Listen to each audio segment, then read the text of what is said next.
Tell them what you do, Nathan. Claire said it with the kind of smile that looks harmless from across a ballroom and feels very different when you are standing beside it. I had been holding the same glass of club soda for 20 minutes when Brandon Cole leaned across our table at the Halcyon Technologies annual gala and asked what I did for a living. The Grand Meridian Ballroom in downtown Chicago glittered with crystal chandeliers, black tuxedos, evening gowns, and enough polished brass to make every reflection look expensive. Claire belonged in that room. At least that was what she wanted everyone to believe. She wore a dark blue gown, her company badge pinned neatly near her shoulder, and the confidence of a woman who had spent 6 years climbing from senior analyst to director of corporate strategy. Brandon waited for my answer, smiling like he already expected it to disappoint him. Claire answered first. "Nothing worth putting on a name tag," she said, lifting her champagne glass. A few people chuckled. Then she added, "I married a broke loser with very good manners." That got the reaction she wanted. Laughter moved around the table in a quick, polished wave. Brandon laughed hardest. Claire laughed with him. I didn't. I looked down at the white card clipped to my jacket. Nathan Reed. Guest. That little word mattered later. Guest. At the time, I simply ran my thumb across its edge and wondered how long Claire had been waiting to say something like that in front of people whose approval mattered to her. I could have corrected her. I could have told Brandon that I had canceled a flight to New York that afternoon because Claire had asked me to attend her gala. I could have mentioned the 3 calls I had ignored during dinner, including one from a law firm that had represented me for nearly 12 years. I could have explained why William Carter, Halcyon CEO, had personally emailed me 2 weeks earlier asking whether I would be available Thursday morning. But none of that seemed necessary. Not yet. Good manners, Brandon said. That still pays terribly. Another round of laughter. Claire touched my arm as if she were softening the joke. Nathan doesn't care about money, she said. Convenient philosophy when you don't make any. I felt something inside me become very still. Not anger. Clarity. There is a difference. Anger wants to answer immediately. Clarity listens. So I listened. I watched Claire turn back toward Brandon, already moving on to a conversation about promotions and quarterly targets, as though the man beside her had become part of the furniture. Then I noticed something across the room. William Carter had stopped speaking to a board member. He was looking directly at me. His expression changed when our eyes met. Not surprise exactly. Recognition. Then his gaze shifted to Claire. Carter said something quietly to the event coordinator standing beside him. She looked at me, looked down at her program, and hurried toward the stage. A minute earlier, my wife had introduced me to her colleagues as a broke loser. Now the CEO of her company was changing the evening schedule because he had seen me. The event coordinator reached the stage without looking back, but I watched her lean toward the master of ceremonies and point at something on the printed schedule. A small change, almost invisible. Claire never noticed. She was too busy explaining to Brandon how her restructuring proposal could put her in line for a vice president position by the end of the year. I had heard that speech before, usually over dinner while she scrolled through messages, and I reheated whatever had gone cold on my plate. Somewhere along the way, Claire had stopped asking what I was working on. At first, I thought it was because she trusted me. Later, I realized she had simply stopped believing anything I did could matter.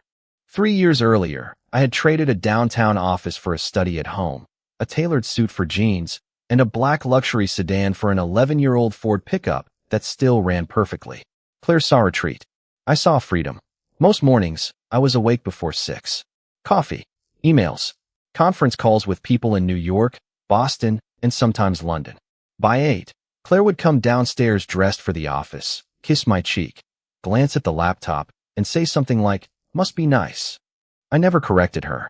There was no reason to explain that some of those calls involved 8-figure decisions, or that the plain leather folder beside my keyboard contained documents that could change the direction of companies she read about in financial news. I had learned a long time ago that money makes noise when people need it to prove something. I had stopped needing that noise. Claire had not.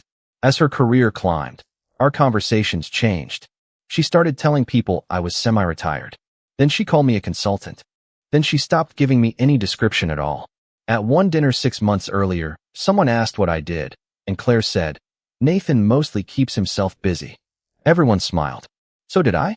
That night, though, standing in the ballroom while Brandon talked about executive compensation like he had invented capitalism, I remembered the phone call I had received that afternoon.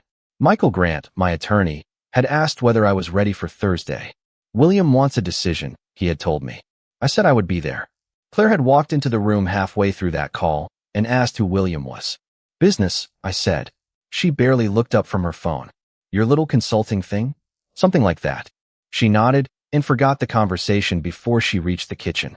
Now William Carter was standing less than 30 feet away, speaking quietly with Susan Whitmore, one of Halcyon Technology's independent board members.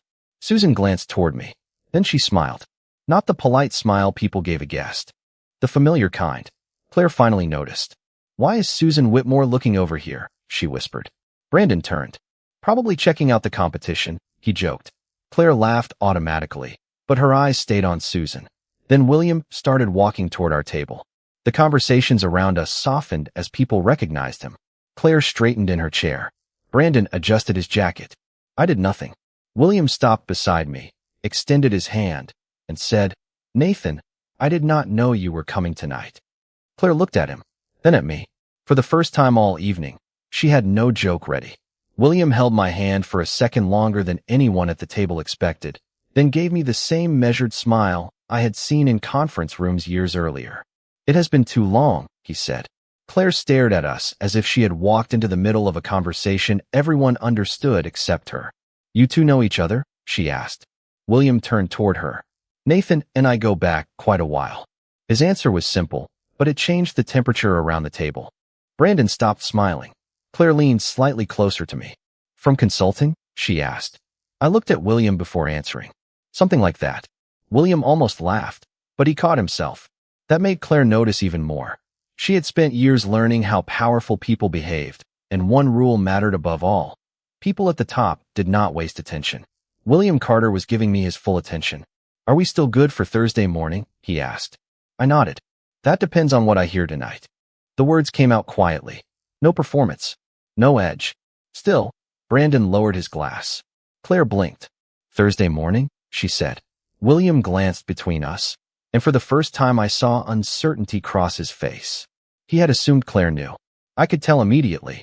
The board session, he said. 9 o'clock. Claire looked at me. You have a meeting with our board? I could have answered. Instead, I took a sip of club soda. Later. One word. Her expression tightened. Claire hated not knowing things, especially in rooms where knowledge created status. She turned to William with a polite smile. Nathan keeps his little projects very private. William looked at me again. There was something almost sympathetic in his eyes. I suppose he does.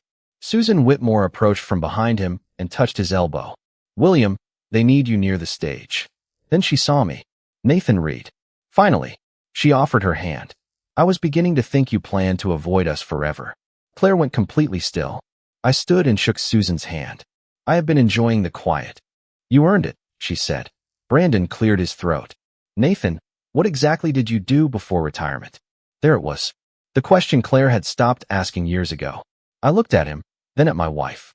Claire was watching me carefully now, no laughter left in her face. A few things, I said. Brandon smiled, but it was weaker this time. That sounds mysterious. Only if nobody asks. Susan gave me a knowing look before following William toward the stage. Claire waited until they were 10 feet away, then leaned close enough that only I could hear her. What is going on? I studied her face. This was the same woman who, less than half an hour earlier, had dismissed my entire life with a joke because she believed there was nothing behind it worth respecting. Now curiosity had arrived because two important people had treated me differently. Nothing is going on, I said. I came because you asked me to. That is not what I mean. Across the ballroom, the lights dimmed slightly. The master of ceremonies stepped toward the microphone and announced that the formal program would begin in 5 minutes. William took his seat near the stage. Beside him was Susan, and at the center of the board table, one chair remained empty. A small reserved card sat in front of it. Claire followed my eyes toward that chair. Then she looked back at me. Nathan, she whispered, why is your name on that card? Claire kept staring at the reserved card as if the letters might rearrange themselves into somebody else's name. I could almost see the questions forming behind her eyes, each one arriving too late. Why is your name there? She asked again. Her voice was lower now. Controlled. the voice she used when she was trying not to show uncertainty in front of senior leadership. I looked toward the stage. William was speaking with the master of ceremonies while Susan reviewed a folder beside him. "Because William invited me," I said. "To sit with the board?" Claire asked. Brandon had gone quiet. He pretended to check his phone, but his attention never left us. "For part of the program," I said. Claire exhaled through her nose. "Nathan, stop being vague." That almost made me smile. For years, she had been perfectly comfortable with vague answers about my work. Now that my name was printed on a card near people she respected, suddenly details mattered. "You never seemed interested before," I said. Her eyes narrowed. "That is not fair." I glanced at the champagne glass in her hand. "Is it not?" Before she could answer, William returned to our table. His expression was calm, but I knew him well enough to recognize disappointment when I saw it. He looked at Claire. "May I ask you something?" She straightened immediately. "Of course." William nodded toward me. "Have you ever actually asked your husband what he does?" Claire blinked. For a second, the polished executive disappeared, and I saw the woman I had married 12 years earlier, caught without a prepared answer. "Nathan is mostly retired," she said. "He consults occasionally." William looked at me, then back at her. "Is that what he told you?" Claire hesitated. "More or less." "Interesting." One word. Nothing more. But it landed heavily. Brandon tried to rescue the moment. "Well, whatever Nathan does, he has certainly mastered the work-life balance." His grin returned cautiously. "Some of us should take notes." William did not laugh. Neither did Susan, who had stepped back beside him. Claire gave a small smile anyway. "Nathan has always been good at keeping life simple," she said. "I handle the complicated world." I watched William's expression change again. He was giving her room to stop. She did not see it. "Complicated?" he asked. Claire nodded toward the ballroom. "This. Strategy. Growth. Investors. Real corporate pressure." Then she glanced at me. "Nathan prefers staying out of all that." William looked directly at me. "Does he?" I held his gaze. "Usually." Susan closed the folder in her hands. "Not always," she said. Claire's smile finally disappeared. A server passed behind us carrying a tray of champagne, and for a few seconds the only sound at our table was the soft clink of glass against glass. William checked his watch. "The presentations start in 3 minutes. Then he looked at Claire. "You are presenting the restructuring proposal tonight, correct?" Pride returned to her face immediately. "Yes. Brandon and I have spent 4 months building it." "I know," William said. His eyes shifted toward me. "Nathan has seen the agenda." Claire turned so quickly that the movement almost seemed rehearsed. "You have?" I nodded. "I have." "Why?" she asked. I did not answer. William did. "Because some decisions require more than executive approval." He left it there and walked toward the stage with Susan. Claire watched him go, then looked at me as though she were seeing an unfamiliar shape where her husband had been sitting all evening. Across the ballroom, the lights dimmed another level. The master of ceremonies welcomed everyone to the formal program, and Claire's name appeared on the large screen behind the stage. She should have been focused on the most important presentation of her career. Instead, she leaned toward me and whispered, "What exactly happens after I present?" I looked at the empty chair with my name on it. "That depends on what you ask the company to become." Claire stepped onto the stage with the kind of confidence I had watched her build piece by piece over 6 years. Shoulders straight, chin level, smile measured. The ballroom applauded, and for a moment she looked exactly like the woman everyone at Halcyon believed she was. Prepared, ambitious, untouchable. Brandon joined her near the presentation screen, carrying a slim folder and wearing the easy grin of a man who thought the room already belonged to him. I stayed at our table. My name was still waiting on that empty chair near the board, but I did not move toward it. Not yet. Claire began with revenue projections, market expansion, operating margins. Clean language. Sharp numbers. She was good at this. That was never the problem. The problem was what happened when good people started believing success made them more important than everyone standing below them. I listened as she moved through slide after slide, and my mind drifted back 12 years, long before Halcyon meant anything to her. Back then, I had still been running Reed Cybernetics out of a converted warehouse outside Boston. We built security systems for financial networks, the kind of software most people never saw but depended on every day. I had started with 4 engineers, second-hand desks, and enough savings to survive maybe 8 months if everything went wrong. For 3 years, almost everything did. Contracts fell through. Investors walked away. I learned how to sleep 4 hours, drink bad coffee, and make payroll before paying myself. Then one bank signed with us. Then 3 more. Then a federal contractor. By the time I was 36, Reed Cybernetics had offices in 4 states and clients I was not allowed to name publicly. That was when Halcyon came into my life. The company was larger than mine, older than mine, and quietly drowning. Bad acquisitions. Too much debt. Leadership fighting over which problem to blame first. William Carter had just taken over as chief executive officer when he called me. He did not ask for software. He asked for time. 48 hours later, I was in a conference room in New York looking at numbers that told a simple story. Halcyon did not need a consultant. It needed oxygen. I had both the capital and the technology they needed, but I wanted no public role. I had spent enough years walking into restaurants and watching people change their tone after recognizing my name. I was tired of being treated like a balance sheet wearing a suit. So we built the deal differently. My technology portfolio was licensed into Halcyon. My investment went through North River Trust. The trust acquired a controlling block of voting shares, while William remained the public face of the company. Reporters wrote about an institutional rescue. Analysts guessed at the investors behind it. I let them guess. Claire knew I had sold part of Reed Cybernetics. She knew I had made enough money to step away from daily operations. What she never understood was that I had not sold everything. More importantly, she never asked. On stage, she clicked to the next slide. A blue chart filled the screen. Operational efficiency, she said. Then the number appeared beneath it. 620 positions eliminated over 18 months. I felt my attention sharpen. Brandon took over and started talking about lean structure, executive agility, and shareholder value. I had heard enough polished language in my life to know when plain consequences were being dressed in expensive words. Claire nodded beside him. Then another figure appeared. Executive incentive pool increased by 22%. Across the room, William looked at me. Susan did too. Claire kept speaking, unaware that the decision she wanted most had just become the first thing all night I could no longer stay quiet about. For the first time that evening, I stopped thinking about Claire and started thinking about the 620 people whose names were hidden behind that number.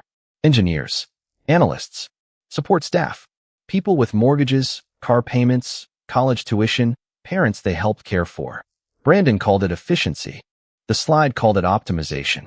But numbers do not stop being people just because somebody puts them in blue font. Claire continued through the presentation without hesitation. She explained that the reductions would create a more agile organization and improve long-term investor confidence. Her voice was steady, professional, convincing. I knew that voice. Years earlier, she had used it at our kitchen table when she practiced presentations with me after dinner. Back then, she would ask what I thought. She would stop halfway through a sentence and say, "Does that actually make sense? Or does it just sound impressive?" I used to admire that about her. Claire wanted the truth more than applause. Somewhere along the climb, that changed. The applause became the truth. Brandon advanced to another slide. Executive retention bonuses, travel allowances, expanded performance incentives, all increasing while hundreds of salaries disappeared from the other side of the ledger. I watched William fold his hands on the table. Susan wrote something in the margin of her folder. Neither looked surprised. That told me this was exactly why Thursday had been placed on my calendar. They had concerns already. Tonight was supposed to show me whether those concerns were justified. It was doing more than that. Claire finished her portion and stepped aside while Brandon described the expected savings. $48 million over 18 months. His voice carried easily through the ballroom. This is how Halcyon becomes leaner, faster, and more competitive. A few executives nodded. Then the final slide appeared. Approval path. Underneath were 3 lines. Executive Committee. Board of Directors. Majority voting shareholder. Brandon tapped the screen with the presentation remote. Pending final authorization, implementation begins next quarter. Claire looked toward the board table. Her eyes moved from William to Susan. Then, almost unwillingly, they found me. I could see the moment the language on that slide connected with everything she had heard during the last half hour. Thursday morning. Board session. William knowing me. Susan knowing me. My name on the empty chair. She did not know the whole truth yet, but she finally understood that I was not sitting in that ballroom by accident. Brandon smiled toward the audience. Questions. Someone near the front asked about severance costs. Another executive asked about international operations. Claire answered smoothly. Then a senior engineering director stood and asked whether alternatives to layoffs had been modeled. Brandon took that one. Every responsible option was considered. I looked at Susan. She looked back at me. A tiny pause. Enough. I knew what that meant. Not every option had been considered. Or at least not honestly.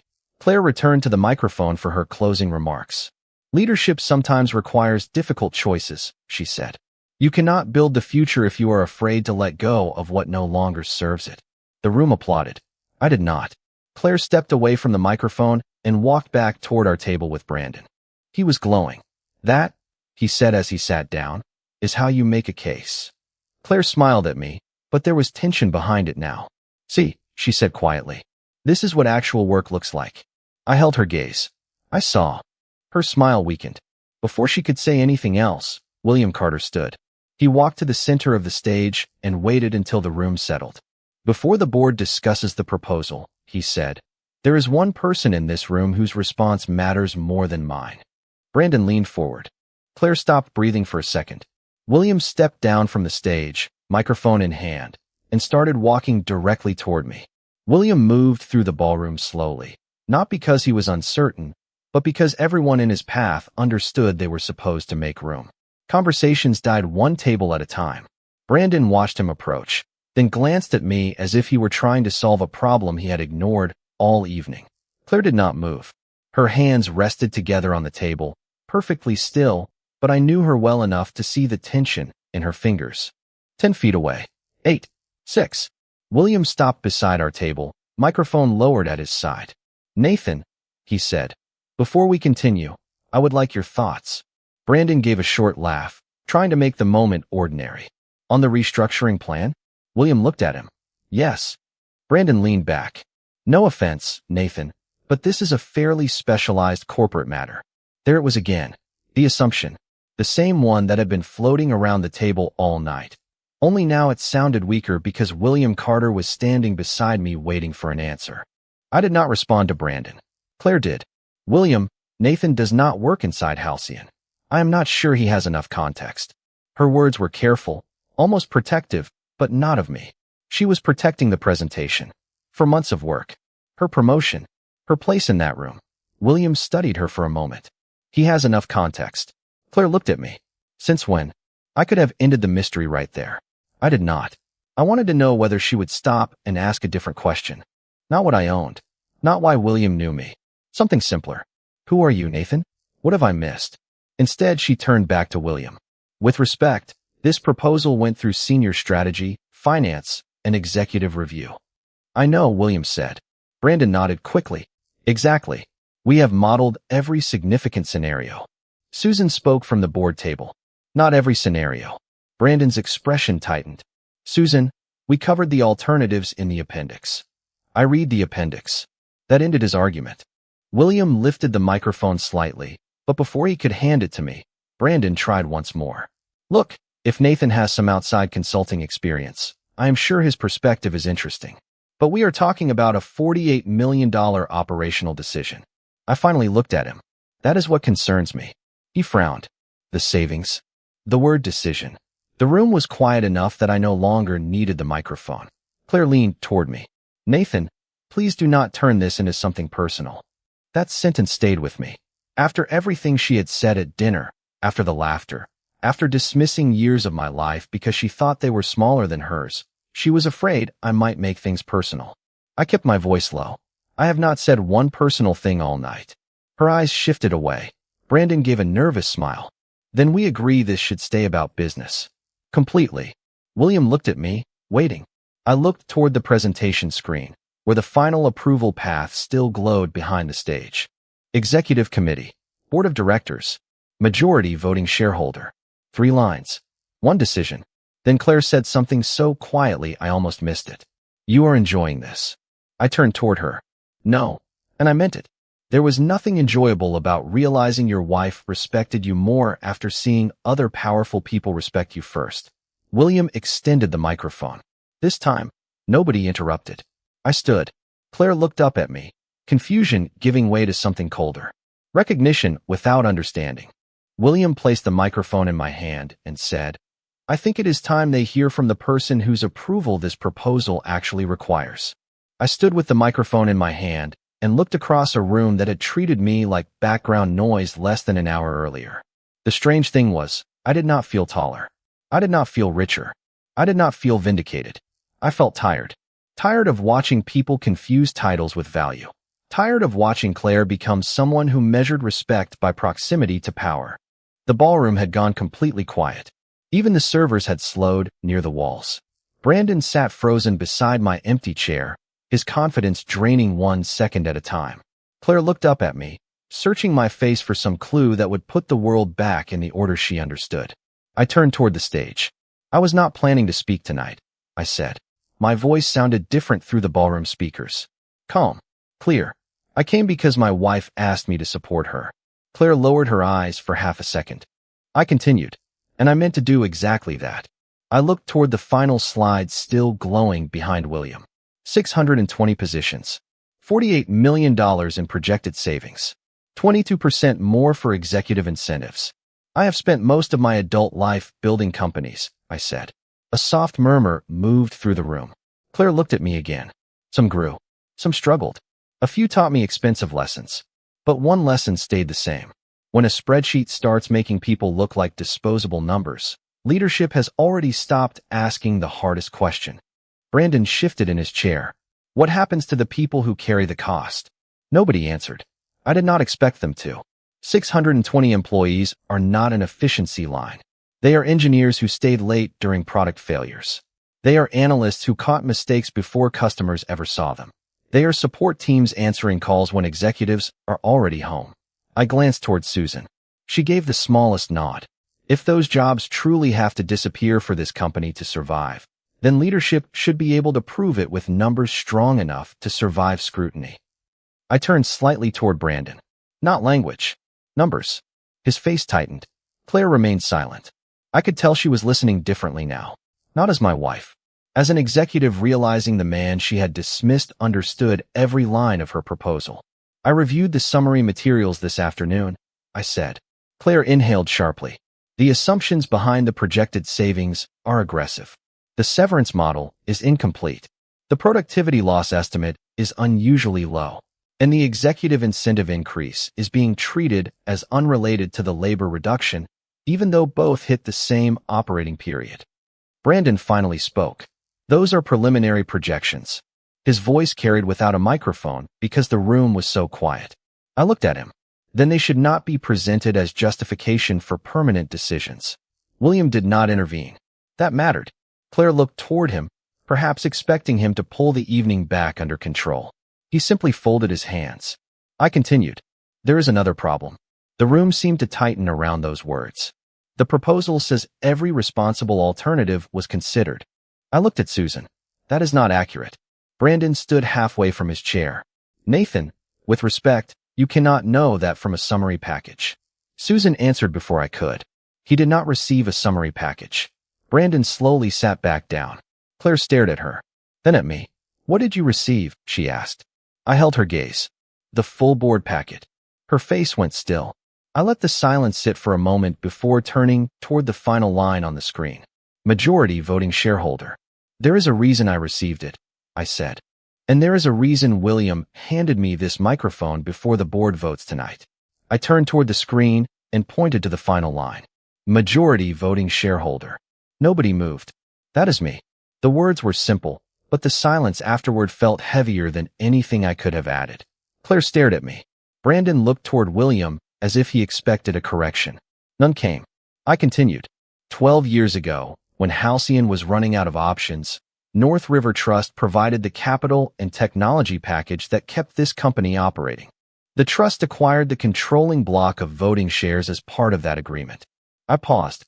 "I am the beneficial owner of North River Trust." A murmur moved through the ballroom.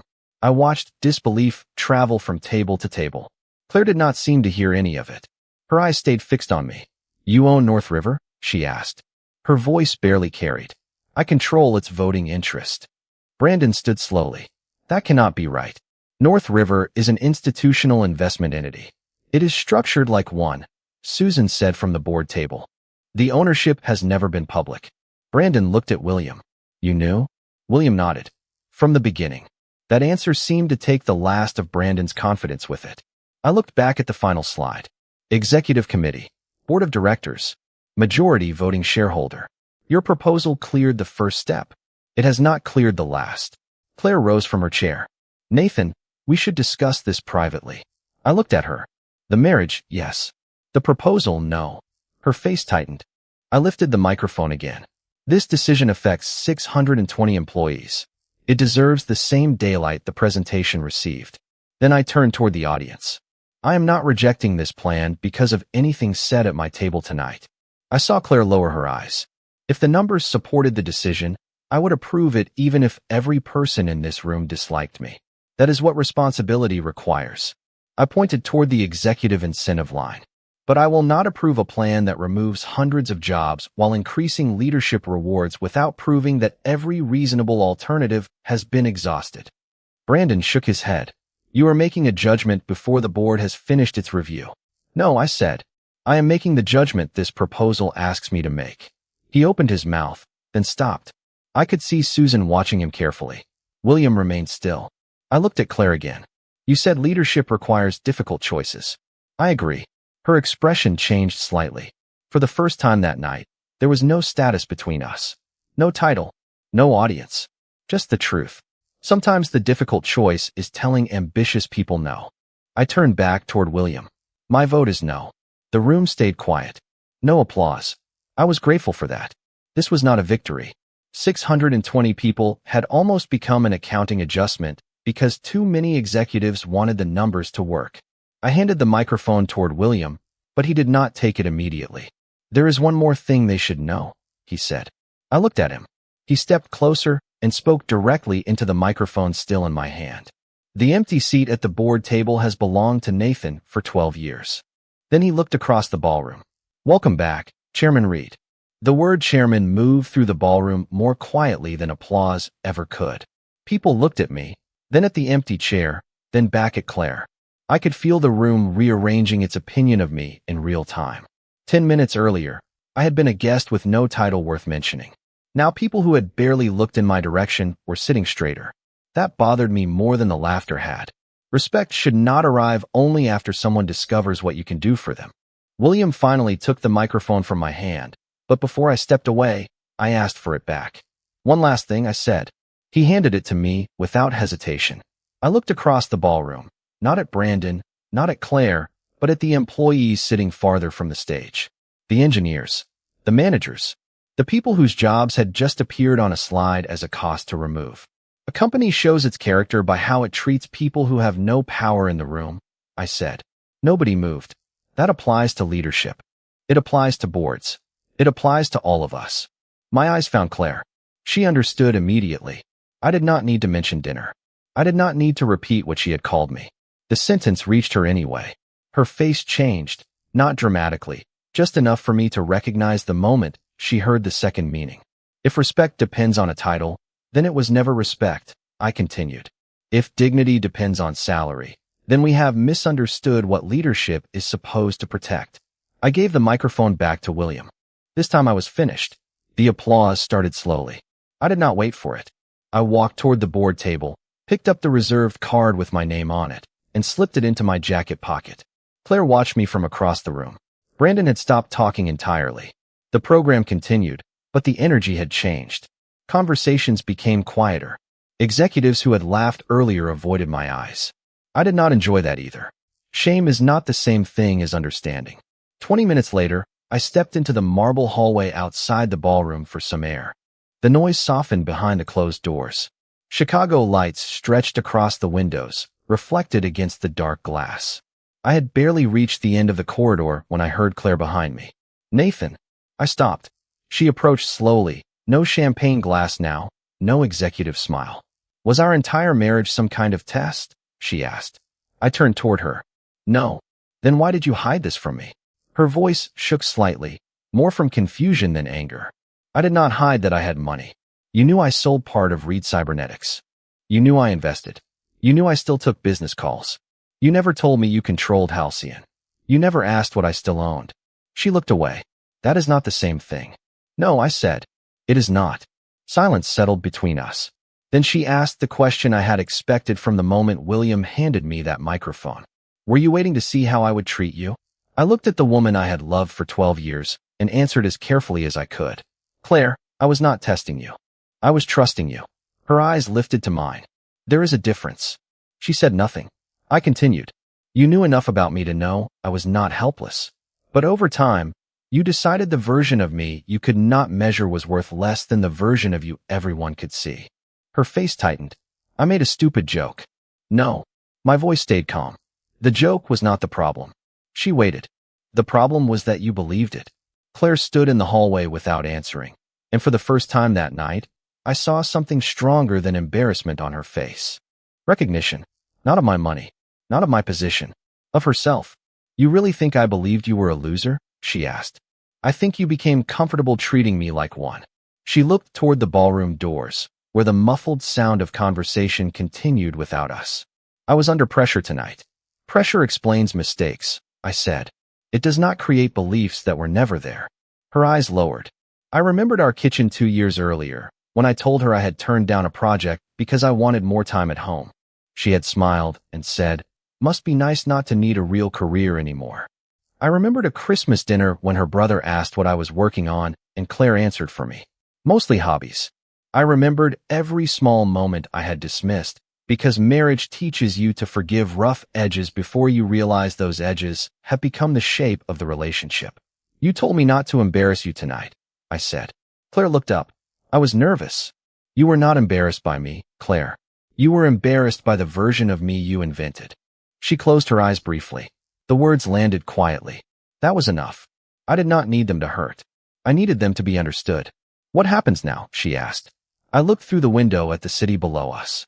Tonight, we go home separately. Nathan, I am not making a permanent decision in a hotel hallway. My voice stayed level. And I am not pretending nothing happened because the room has gone back to dinner. She nodded slowly. For once, she did not argue. I returned to the ballroom long enough to speak with William and Susan. Claire stayed outside.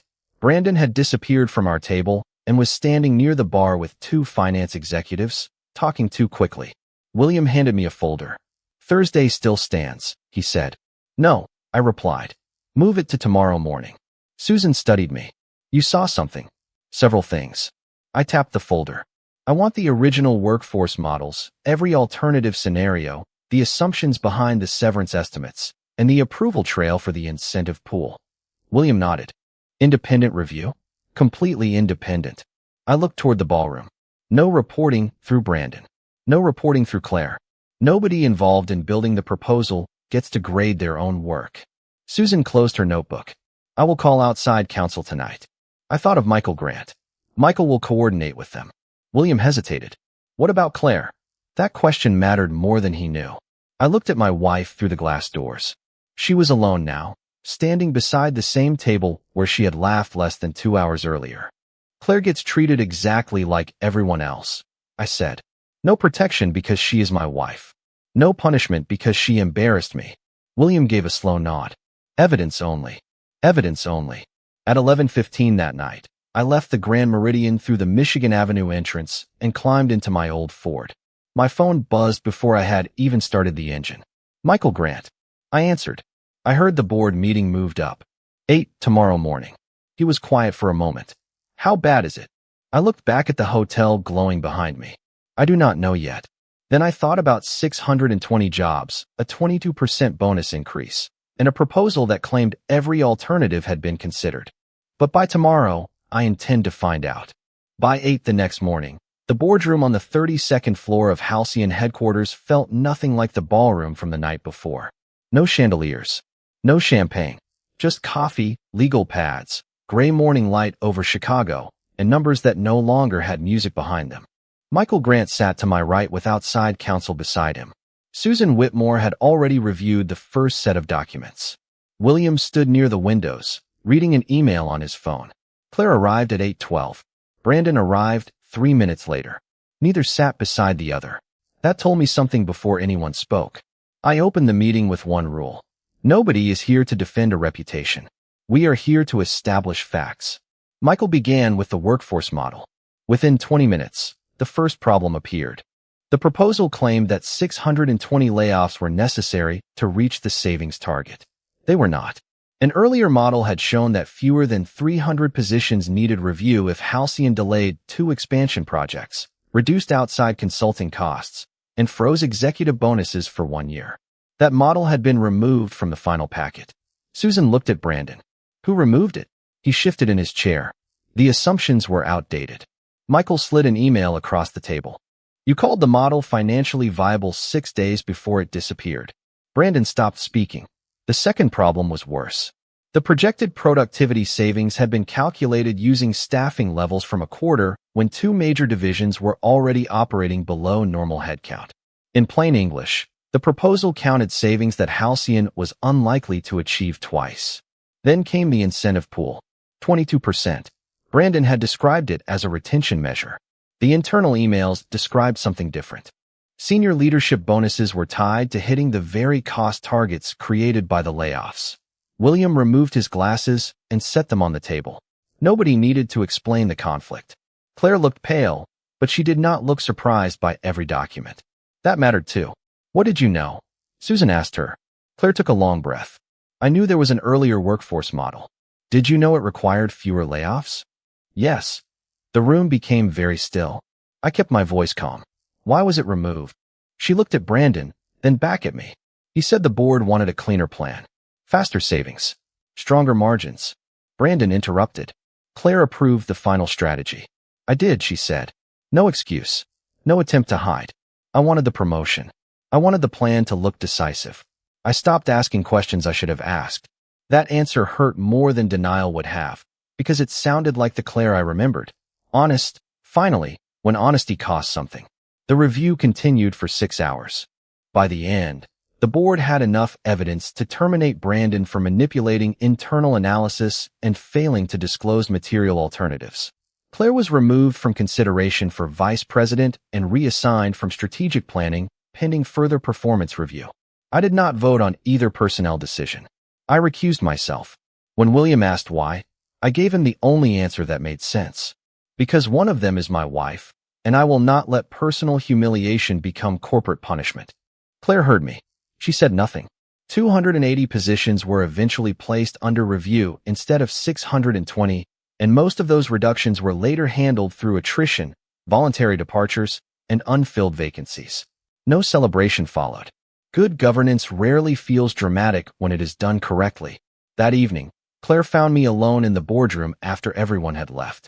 She placed her employee badge on the table between us. I thought getting into rooms like this would make me important, she said. I looked at the badge, then at her. The room was never the problem, Claire. She nodded slowly. I know. For the first time in years, I believed she did. 6 months later, I stood outside the same ballroom at the Grand Meridian and looked down at the badge clipped to my jacket. Nathan Reed, Executive Chairman. The words were printed in dark blue beneath the Halcyon logo. I stared at them longer than I should have, because I remembered another badge from another night. Nathan Reed. Guessed. That one had seemed insignificant when they handed it to me. In the end, it had told the entire story. Claire and I had separated 3 weeks after the investigation. There was no dramatic fight. No midnight argument. No attempt to punish each other. We sat at our kitchen table on a rainy Sunday morning and admitted something we had both avoided for years. Success had not destroyed our marriage. Silence had. Claire had stopped seeing me clearly, and I had stopped asking her to.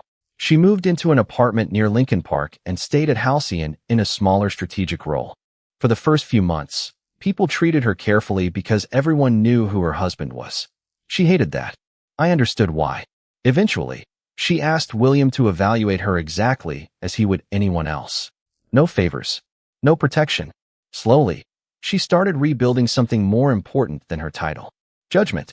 I returned to Halcyon more publicly after years in the background, not because I wanted attention, but because hiding had stopped serving the company. The board asked me to remain executive chairman while we rebuilt the leadership structure.